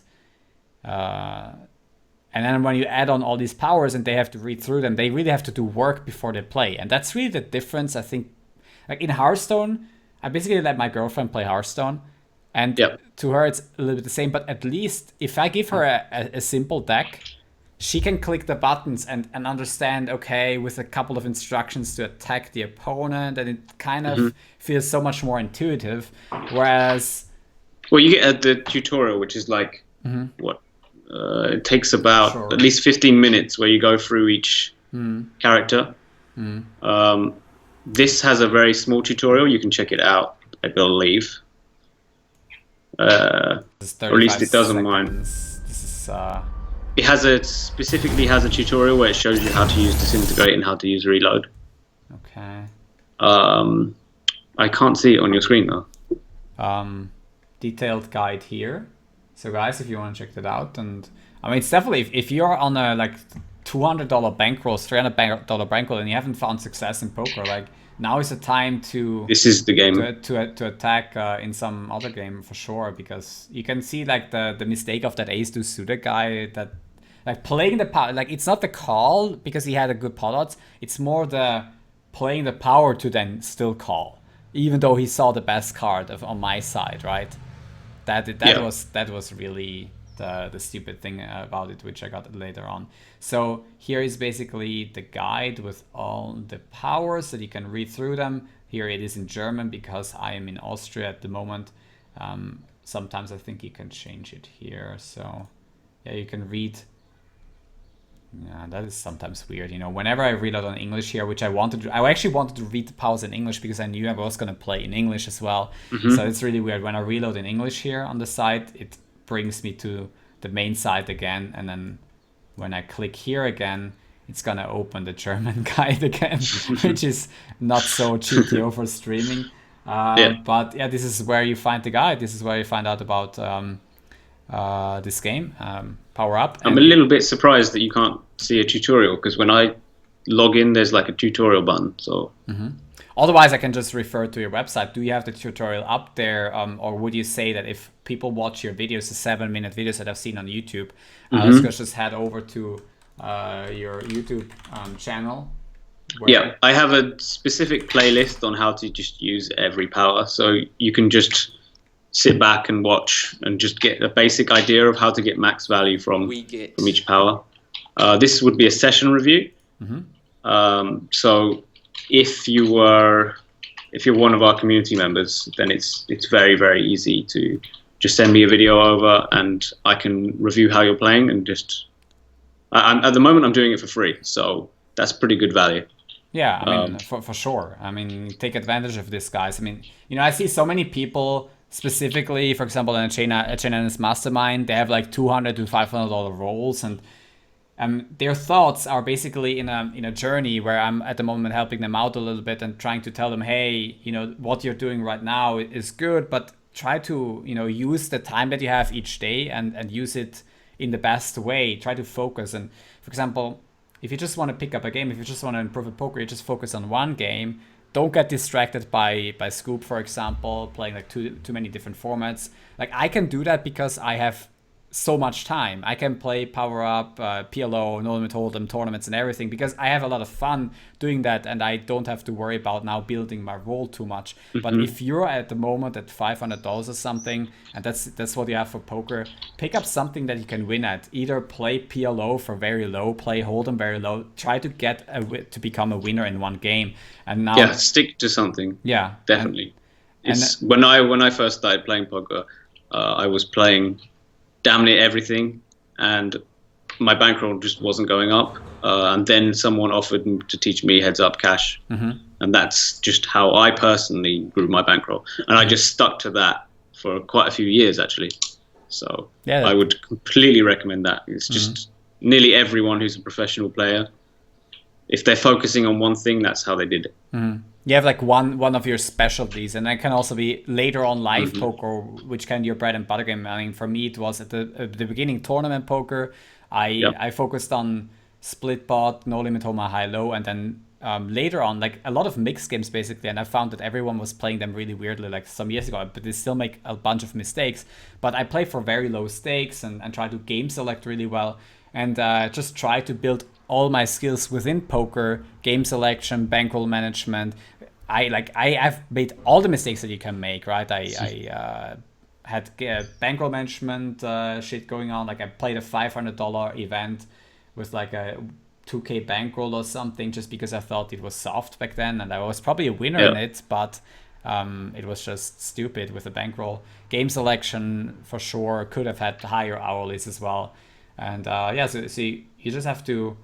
And when you're documenting it, for example, on a site like chainendlesspoker.com, you can also get feedback and then rethink what you're doing. What is often undervalued in poker is the reflection competence, that you're just thinking about what you're doing right now, and just then trying to get some advice and taking action based on that, and then just. What was that again? What did you say? Reflection competence. People don't think about what they're doing in poker. They just do. I mean, sometimes that's good, but you still want to have a plan and not just, okay, I play some tournaments here, I think I'm a winner. You have no idea what your database is going to say after 1,000 tournaments. Like you want to know what you can expect from poker tournaments when you play $11 buy-ins for 1,000 times, because it might be that you're at some format still not a winner for some reasons, and then you're just wasting your time going into something. For example, in like things like bounties, I've seen so many good players they don't understand bounties whatsoever. They either play it just exactly like normal Hold'em, or they think that the bounty's worth way more than millions of dollars. Yeah. You kind of have to talk your way through those bounty tournaments. Okay, this is going to be worth this much. I'm going to risk that much portion of my chip EV. Like making chip EV calculations post session. If you're not doing that, you probably don't get bounty tournaments. Yeah. Right. I mean, that's basis 101. So going back to your YouTube channel, you have 4 playlists. If you're new to the game, then just click the how to play power up powers, and then it will just go through every single power, and then afterwards a few concepts such as combination plays and cycling to get the combinations. So yeah, I would recommend starting with something like this. If you're interested in the game, just watch all the way through it, and then jump straight in. Okay. Basically. So here's what you got to do, guys. If you want. Yeah, I mean, this game is great because even with $5, you got a bankroll because there's 25-cent games and the variance is quite low. You can easily have 20 buy-ins on the 25-cent games, and by the time, after a few hours, you will already be a winning player because on the 25-cent games, people don't know what they're doing. So. Yeah, I mean, the way I see it, if you have like $20 or something, or $5, as you say, you just go for that one tip here. Try to go for wait until the blinds go up and have those combinations ready for opponent, and just go engineer, upgrade engineer, scanner, engineer reload, sorry, and then you just stack them, at least win one, and then try to get some good power to finish the other person off, and you're probably gonna have a very high ROI at 25 cents and build your bankroll this way. Let's read before we wrap it up, and I'm gonna also let you have the last word what the chat is saying, because that is really something that I couldn't do this time. Keeping up with chat is just very tough, but I want to thank Eva also for taking care of this. So what do we have? ROI is really good. Click on learn powers. We got that here. Just tune in right now. Skin very much beatable, yes. So just making instrument only $15 max. Just trying it. How many can you play at once? Difficult to play more than 3. Like at the moment, I just start with 1. Yeah, I mean, if you're just starting, until you really know what you're doing, just keep with 1. Like even if you are getting a really good win rate, so therefore you want to play more tables. In the long term, just keeping 1 table allows you to learn and get feedback from yourself a lot quicker. So in the long term, I'd actually say it's better for you. I now can do up to 3 tables, but there are some people that do 4. One session, I decided to 6 table the $1 games for a side bet on whether I could beat it or not, and I had a 35% ROI on them. So, and I was timing out everywhere, and it was a joke. But they're so soft that you can just wait until you have the nuts, and then just go all in, and they will use all their powers, and then call it nothing. Fatrush Kido says when they bring out higher stakes, it will be worth getting the practice in now. Like, yeah, the question is, it's always a question of whether people give you action, because when there's something the poker industry that changed a little bit, it is that people used to give you action in everything. I don't know, like that tendency, like with heads up for rolls and stuff, that has changed a little bit, and unfortunately I miss the times when it was a thing, because if I could go back 10 years in time, I think one of the things that would have made me the biggest success is playing like heads up and learning at the best, playing hypers where people just got you very bad action with also very, very good rakeback structures, especially for hypers, for example. So I don't think that's the case anymore, but we will see. Maybe some, $50. Well, my main profession is hypers from €50 up to €200. In between that limit, I play mainly on Winamax on that. Okay. And that's where my main income is. Because at the moment, power ups, like you said, is only $15 is the highest limit at the moment. Sure. So the best regs at the moment are not making more than $3,000 a month, but that's still really good. That's pretty good. Like if you're just clicking $15, I mean, that sounds like that's like 200 buy-ins a month. Yeah, you can absolutely crush it. Yeah. Okay, 200 buy-ins a month. That's like 7 buy-ins a day. Like how much do you make like 7 buy-ins a day? That is that's pretty impressive.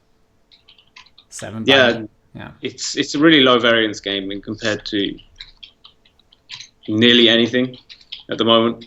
It's a very high skill game. There's so many decision points that if you learn this game, you're going to absolutely crush. And I would say that it's very possible in the future that you might be able to play for more money, because one of my videos, I managed to find Andrew Roble at the tables. Do you know him? He's a high stakes player, well, nosebleed player. He plays all the biggest anything. And he was sitting down playing. So maybe at some point they might want to bring it out. And I know Daniel Negreanu likes the game. So if they want to get him back online, I think they should open up some 10K sit and goes and let him sit down. I would love to see that. Oh, that would be pretty epic. Like at least then some of his money would get back into poker. Then he would be doing something good for poker finally, which he's unfortunately not doing too much of the last few years, in my opinion. But yeah, not a huge fan. You never know. He might crush everyone. Yeah, you never know. True. He is a mixed game player, so I think he would have a slight edge on the general high stakes community online. For being able to adapt to new games, because when you live games, there are so many just random games that people want to play, and if they're the mark on the table, you're always going to let them do it. So if they want to play 2 board pot limit Omaha, you're going to let them. If they're going to leave otherwise, you're going to let them. Of course, you just agree to whatever they want to play, and you know, sometimes it's like it's so funny when you're sitting like with 4 racks or 5 racks and one guy who wants to play, and like the fish says, okay, I want to play this, and like all the racks watch each other like, okay, I don't want to play against you guys, but I want to play against him. Okay, I guess I agree. It's a very fun dynamic, and what I think, okay, sometimes even if it's like obvious, you know, those are the soft skills when it comes to poker. That's an interesting thing in live poker as well. Yeah. So I think he wouldn't really. I think he would do pretty well because he's so used to that. He's had that all his life, having to quickly adapt to completely new game rules. And that's what I loved. I mean, about today. I mean, just adapting to this new challenging thing. It feels great. I mean, you get challenged and you're less autopiloting, which is really dangerous. Autopiloting in general. So sometimes switching a little bit is great too. But at first, focus on one game. Try to build your bankroll. Yeah. So can I? I mean, how we're gonna go about this? I'm gonna stop the stream basically in a second, and then we can talk maybe 5 minutes about the stream. So we have also some off-stream conversation. And what I'm gonna do is I'm gonna try to, by the end of this week, cut this stream together so that we hear, first of all, your feedback to my play, and I try to make it that it's going to be good format for YouTube, so you can check that out later. And we're going to see how this journey is going. I'm definitely going to check out your stream sometimes when I have some extra time and try to, I'm motivated now to learn a little bit on the side as a side hustle when I have time. Thanks. If you're new to Power Up and you really want to just like talk to other regulars or myself or Nick, who's our streamer, all you got to do is just join our Discord channel. If I can figure out how to. Yeah, the postal link. Like I have it on my Discord. I know you've got a Discord as well. I've been checking it out, and Discord is just such a great place. It's like it's better than a forum, and it's better than just a single chat. It's just all around good. How do I do this? Can you see it? Like, how do I send an invitation here or send an invite? It says invite people. Oh yeah, here. Yeah. Oh, okay. At the top left-hand corner, just close this. Yeah. And then it says invite people with a. Yeah, there you go. Got it.